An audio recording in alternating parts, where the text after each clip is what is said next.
I have worked as a paramedic for quite a long time now, about 15 years or so of service. I've seen pretty much anything and everything that you could expect to see in the job, plus a lot more. But I had one experience that was even more bizarre than that.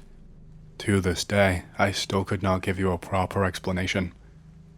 I worked for a 911 ambulance service at this time, and the days were long and pretty busy. I would sometimes work anywhere from 11 to 16-hour days, sometimes pulling even more overtime depending on other factors. Being short of staff in the medical field is unfortunately pretty common these days. The pay is not the best, and there is a lack of resources for people who do want to get into the profession. It requires getting into crippling debt and immense personal sacrifice and years of hard studying, and you are not even compensated for it or given any assistance in making it through the education. It's a real problem that's only gotten worse over the years. If you want to be a doctor or a nurse or anything like that, it requires you having a lot of money already. You have to basically be rich to go through all of the studies. I would not be surprised if the medical profession collapses underneath its own weight in a few years, and we have a lot of major preventable deaths. That's a little off topic though. This was probably my 15th call of the day, and it was around 2 a.m. My partner and I have been taking it in turns having power naps in order to just stay alert and not fall asleep at the wheel. I think it was around Christmas time this happened, just a couple of years ago. The weather was freezing, and so we had a lot of calls about elderly people succumbing to the elements who could not even afford to heat their own homes, or just old people falling and suffering a lot of damage. This call was about an elderly man, I'd say around 70 or so years old. His neighbor was calling because apparently he had not been seen in around a week and was not responding to any knocks on his door. He apparently went around for Christmas every single year since he was apparently estranged from his son, but his neighbor had not heard a word from him and was really worried. He said he'd heard some weird noises in the last hour that frightened him after hearing nothing for an entire week. We responded first. There were very limited details to go off of. We had to wait for fire service to arrive, which only took a few extra minutes. It was quite strange. His front door had actually been barricaded shut, which we only discovered when the fire department breached the front door and a pile of pure junk came toppling down everywhere around. We could not even step over it. There were wooden planks that had been nailed into the wall very poorly, and that actually were not reinforcing the door whatsoever.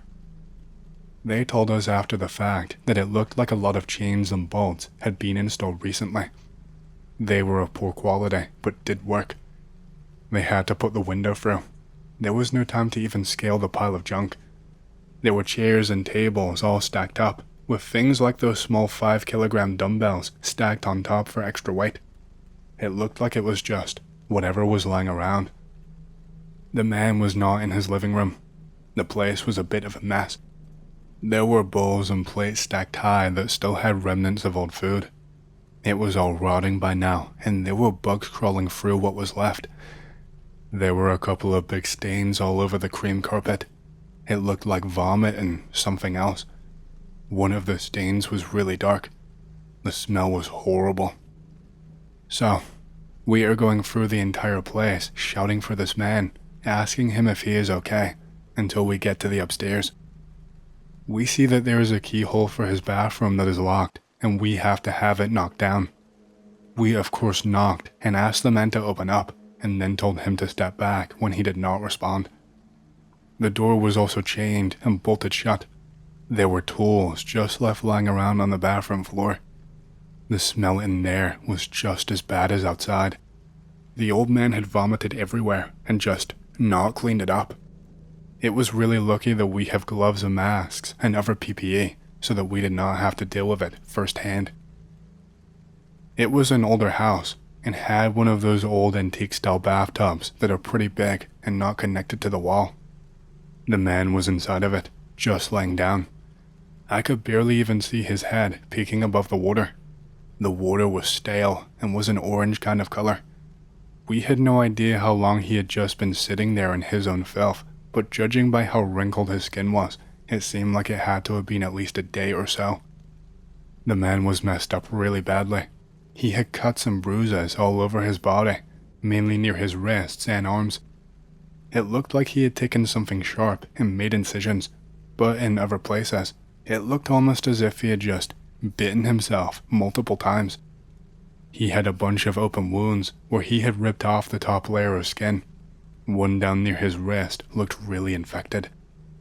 The man was abnormally pale, and he smelled like something was rotting, along with a strong metallic smell.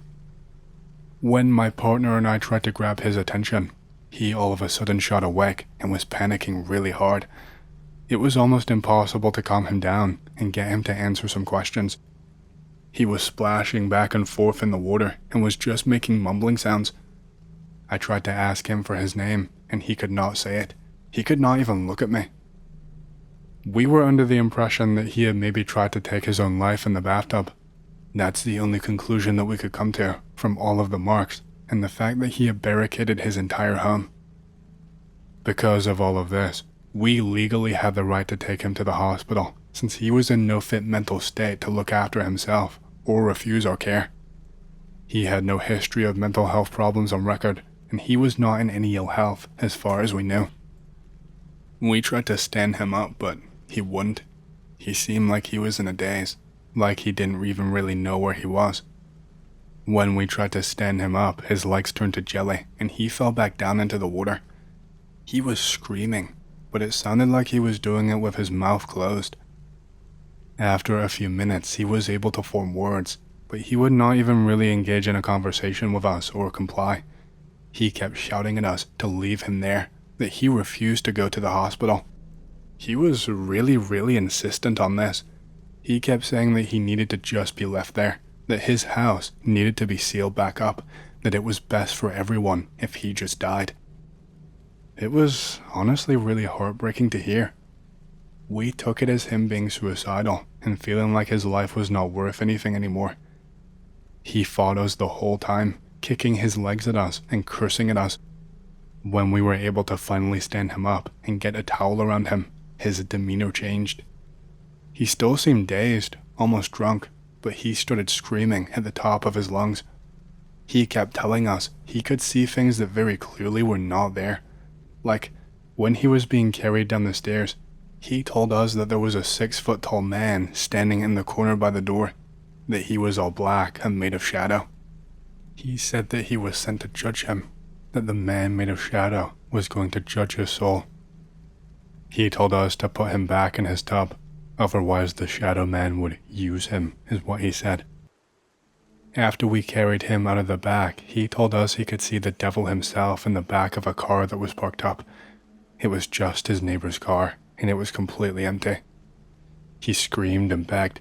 He told us he did not want to work for the devil, that we had to leave him in his tub, otherwise the devil would put him to work.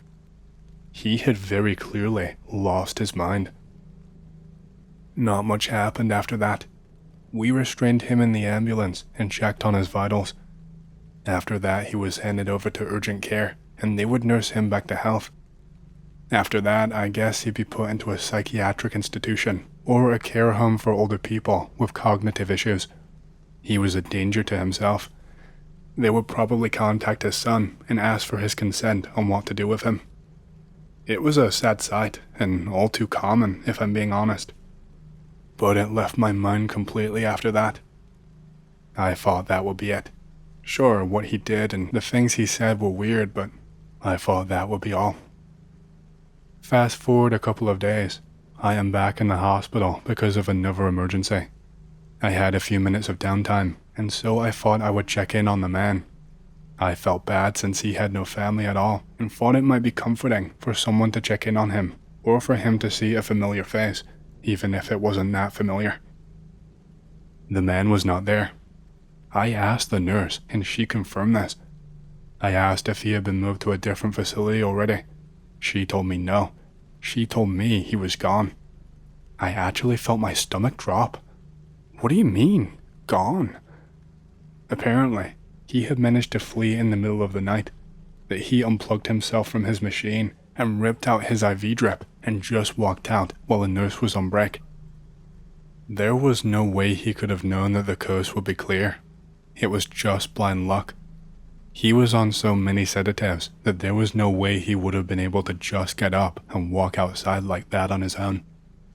Even we had to help him down his own stairs in his home. His bones were degrading, and he was so messed up from all of his self-inflicted injuries. Apparently, he had a deep wound on his leg, and the skin tissue was lucky not to be necrotic. No one had seen him walk outside the hospital. Not nurses, not outside staff, not other patients. But they had him on camera. He just ripped out the IV and hopped to his feet like he was half his age. The camera caught him crouching down low and grabbing a coat that had been left behind in his room in order to cover up his hospital gown. Police could not find him.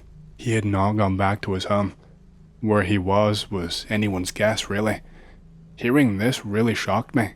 That poor old man. He wasn't right in the head and he didn't know. He must have been so alone and scared. But it's not like there was much I could do. Fast forward a week or so, we get another call. It's from the same area that the old man lived. In fact, it was the same damn neighbor. He said he could hear screaming coming from the house next door, that he had not seen anyone come home, so he did not know who it was. Once again, we were the first ones there, followed by the fire department and then the police. His windows had been boarded up, but the door was opened up. We were under the impression it was a medical emergency and not criminal, so we rushed inside. The house was the exact same as it was the last time. There was still a ton of junk near the front door that had not been cleared. My partner and I were just about to climb over it all. We did not receive any replies when calling for the man, and we rushed upstairs. The bathroom was ajar, and there was a horrible smell coming from it. There was water leaking on the floor and pooling outside the bathroom. It looked tinged a deep orange color once again. The man was right there, inside the tub. He did not respond at all. He looked very, very dead. He looked even more pale this time, if that was even possible. The skin on his face looked really messed up. It looked like he was actively decaying, like all of the skin tissue was necrotic. We rushed into the room to help him. I could not feel a pulse, and I made sure to make this known over the radio. Police were held up due to a collision in the city center. There would be an extra couple of minutes. We were just sat there with the body for a while. There was absolutely nothing that we could do for the man. He was stone dead. The man had fresh wounds all over his legs and thighs. They looked deeper than the last time. They looked like the old man had just sunk a knife or something deep into his thigh, but there was not one laying around. My partner was analyzing his body, making note of our cuts and such, and then we both got the fright of our lives. The old man, he shot upwards. He had no pulse whatsoever. The man was dead, stone dead. I checked and double-checked myself, and so did my partner. But he shot upwards, and he looked so angry. Even his eyes looked decayed. The whites of his eyes had yellowed, and the veins inside them looked stressed. This should not have been possible. I shot backwards, but my partner was closer since he was analyzing the wounds on the man's skin. The old man just grabbed my partner and sunk his nails deep into his wrist. They were untrimmed, and I saw that the old man had pierced skin and drew blood. My partner screamed, and the old man shot down and bit my partner's hand. He just sunk his teeth right in. It looked like the old man had lost half of them, like they had just crumbled out of his mouth. Aside from a few at the front, most of them were just cracked stumps. My partner managed to pull back, but he was still on the floor, and this old man jumped up to his feet and stepped out of the bathtub. Last time we were here, he could not even stand up at all, never mind move like that. I helped my partner up to his feet, and the old man just lunged at him and managed to grab him. He was gripping onto his arm, and he was just screaming like he did the last time we were there. I could not get him away. He kept flailing his arms and trying to scratch or slap us both, and so I just pushed the old man. It was a heat of the moment thing. I wasn't even thinking properly. I was just trying to make sure that we were both safe and okay. I don't even know why I did it really. I just panicked and could not think of any other way to stop him. I didn't even use that much force, but the old man went tumbling backwards and he hit the ground. And when he did, I heard a sickening snap and crack. And all of a sudden, the old man was on the floor, with his left leg bent and snapped at a horrible angle. It snapped like it was nothing. It was almost at a 90-degree angle. He could not get up off the floor, but he sure tried. He just kept screaming and screaming, and we called for emergency medical assistance and for the police to get down there right away. My partner was shaking. He was telling me that he felt cold. He was hiccuping like crazy too. That kind of hiccuping that's so violent you think the person might throw up. I should have stayed there with the old man, but I helped my partner outside. I left him with some of the fire department guys while another ambulance arrived. One of the guys went inside with me to help restrain and watch over the old man. He screamed for around 5 minutes straight. His voice was so hoarse, I was amazed it did not give out on the spot. He would not respond to either me or the firefighter. He just kept on screaming while staring right at us. After around 5 minutes, he just stops and seems to pass out. Only, he has no pulse once again. It seemed like he just perished on the spot from his injuries and from exhaustion. Maybe adrenaline was the only thing keeping him going, and he passed away from the damage to his leg and the shock. I have no idea. I can't really come up with any kind of explanation. I had a witness with me. My partner also covered for me. He told everyone the old man was uncontrollably violent and had tools in his bathroom. I'm probably lucky I didn't have to go to trial or even get suspended. We didn't really get an explanation for what happened with the old man or how he died. Police arrived and closed off the scene. It was a dead body, so there was no need for me and my partner anymore. I went to the nearest hospital with him to make sure he was okay. He was in there for a good few weeks. He got really sick. He was always visibly sweating and was seeing things. He kept telling me that he could see a bright white light, that he thought he was going to die. He could not keep down any kind of fluids either. He asked me to put him out of his misery on more than one occasion. That was one of the scariest moments of my life. He was tested for everything under the sun. He got given a vaccine for rabies, I think, since the old man bit him and pierced his skin. He was in urgent care for quite a while. I think it turned out that he had tetanus, which is a scary thing to have. It has a high mortality rate. Without medical care, you are guaranteed to die. Even with intensive care, you still have around a 20% chance of dying, which doesn't sound like a lot, but believe me, it is. Things were pretty scary for quite a while, and things looked rough at certain times, but because we got him there so early, he had a really good chance of being okay, and he was. He was off work for quite a while. I was surprised he did not quit, but yeah. That's probably the worst experience I had working as a paramedic. I still don't really know what happened to that old guy. I've been waiting to find the right time to share the story, but I never knew the right place to share. As a 16-year-old in New Jersey, I was eagerly awaiting getting my driver's license. The weekend before my birthday, I had convinced my mom that we should drive to Clinton Road, the allegedly most haunted road in America. If I can drive that road, the road test will be no problem. I'm not going to bother explaining why the place is allegedly haunted. You have Google. We arrived early at first, parking near the trail entrance to Cross Castle. I actually didn't realize it was a castle, but the foundation was all that remained after it was burned down. The day was actually quite peaceful, and nature surrounded me. The only horror I could see was the condition that the road was in. It was as if the 3-foot deep potholes, fallen trees, and wrecked barriers were intentionally left there, like an obstacle course. Figuring that a shitty back road was a shitty back road, I did not find this spooky at all. Keep in mind, I am not someone who believes in the paranormal, so this entire trip was mostly just for shits and giggles. Later, around 11 p.m., my mother and I returned to the road to do a nighttime drive and stroll. We parked at the outlet of the Dead Man's Curve, where people can park and sit by the foggy lake. Dead Man's Curve is a curve which comes up past a footbridge that has caused many deaths and accidents over the years. Even after placing a concrete barrier, the location is home to multiple bumpers and shattered headlights from unaware drivers. There are no lights on this road. With your high beams, you can maybe see 15 feet in front of you. The darkness over the woods is almost engulfing until you get to the major roadway at the end.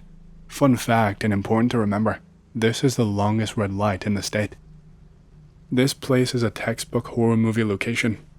After parking, my mother and I step out of the car. Me, feeling invincible, decide to act like a fool to calm my mother. As we walked out near the road, close to the footbridge, I feel a sudden grab to my arm. It's my mom. She is whimpering like a scared dog. I escort her back to the car and try to calm her down. She tells me, I saw a boy. I saw a boy. I did not connect the two, but she does not know the legends about the young boy at the footbridge. I was not even at the footbridge, so I waved it off as her just saying things. I tried to coax her out, doing Fortnite dances. This was 2 years ago, and being a jackass was my specialty. This did nothing, so I got in the car, defeated, and started to drive.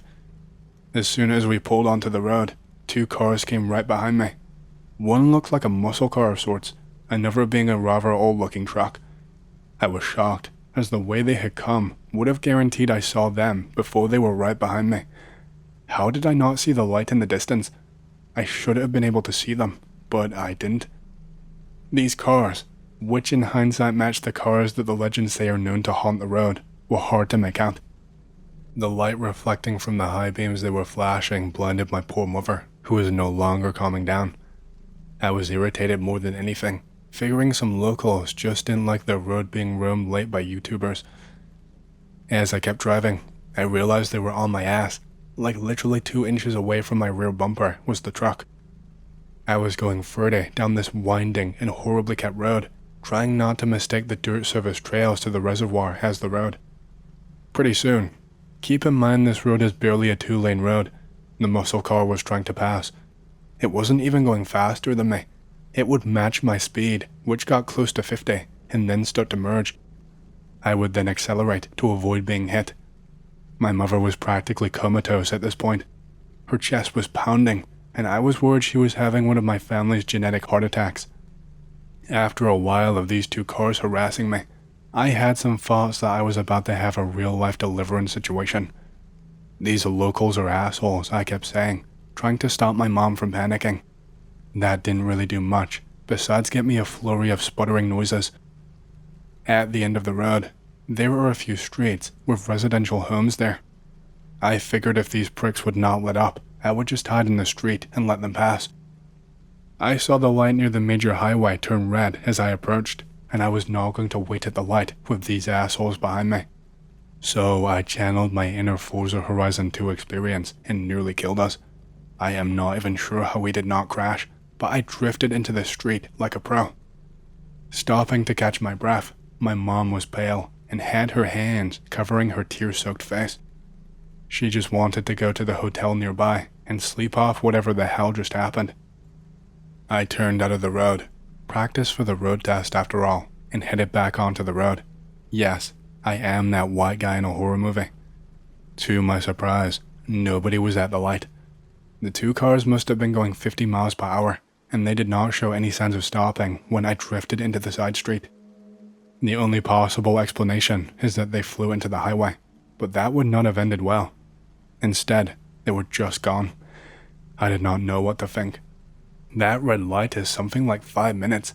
It did not change, and they did not even show skid marks like I did. They just disappeared. On the way back, it was dead silent.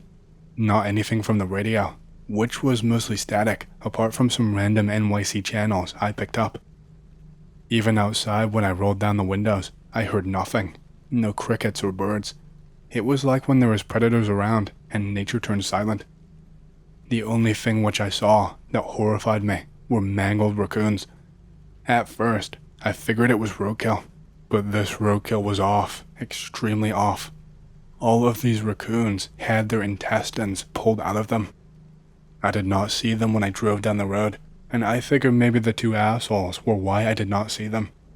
I was too busy on not dying and getting attacked by mud to focus on the scenery. We made it back to the hotel room, and I crashed like a log. The next day, we went back to confirm what we saw, but the roadkill was gone, and when I reached the curve that we parked by where my mother saw the boy, I did not find anything other than a small tennis ball where my mother allegedly saw the apparition, which I sure as shit kept, because fuck that little boy. I also noticed a lot of the carvings and benches from couples got slashed out. But besides this, it was a calm scenic area, like it was in the daytime the previous day. Overall, I do not know what happened. It just felt like an experience right out of a creepypasta story, and I still could not make sense of it. On the bright side, I absolutely aced the road test, and was the first of my friends to get their license. If you go to this road, just do not be a dumbass like I was.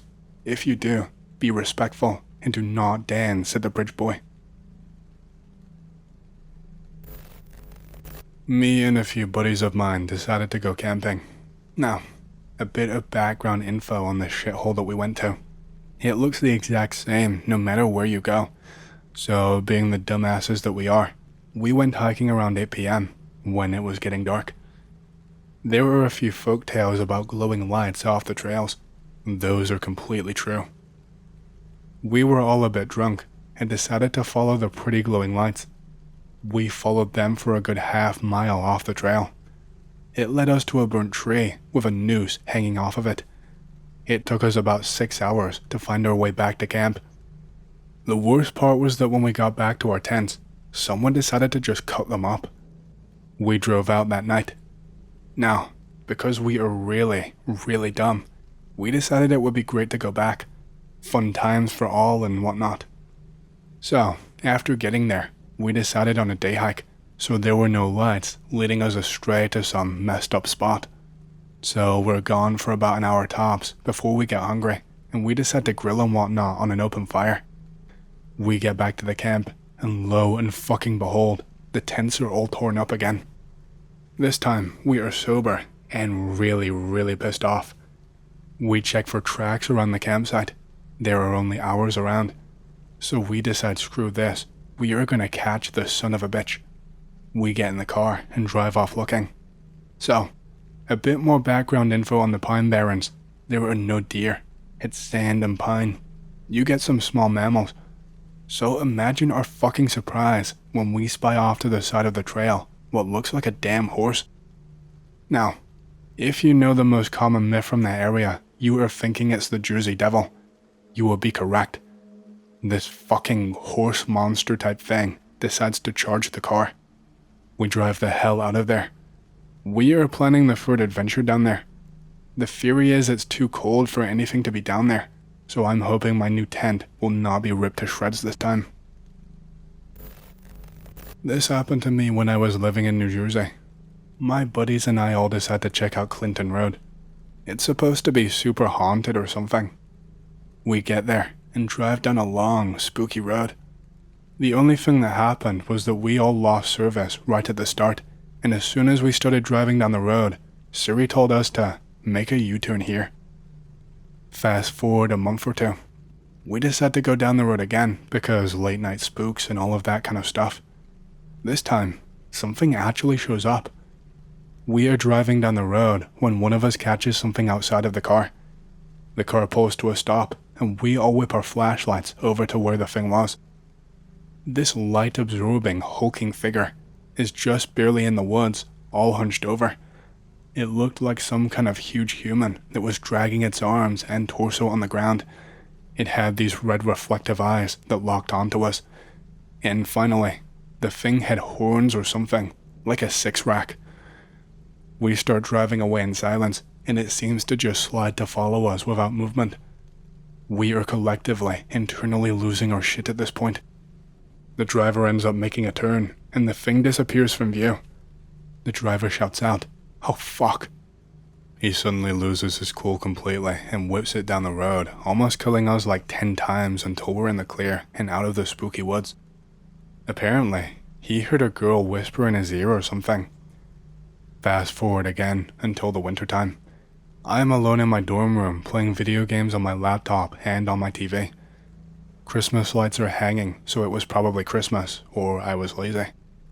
Anyway, I step outside of my door to go for a smoke. I always make sure to close my door properly, and I don't want my dorm smelling like smoke and the people who own the place finding out that I'm not smoking at the smoke pit. My door suddenly slams open with brute force, hard enough to crush an anvil. I slowly turn around to look back into my dorm. My TV and my laptop are both off. The lights are all flickering. I slowly turn my head to look at the mirror that I can see from my doorway. Right over my left shoulder are those same glowing eyes from before. I can see them behind me in the mirror. They are not attached to anything. They are just floating there. I flick my cigarette into the snow nearby and step inside of my dorm. I maintain eye contact the whole way. I slam my door shut as soon as I am safe inside. As soon as my door is shut and locked, the power stops being weird. My laptop boots back on. My TV comes back on. The lights are not flickering anymore. So, what happened? Did I almost die that day, or what?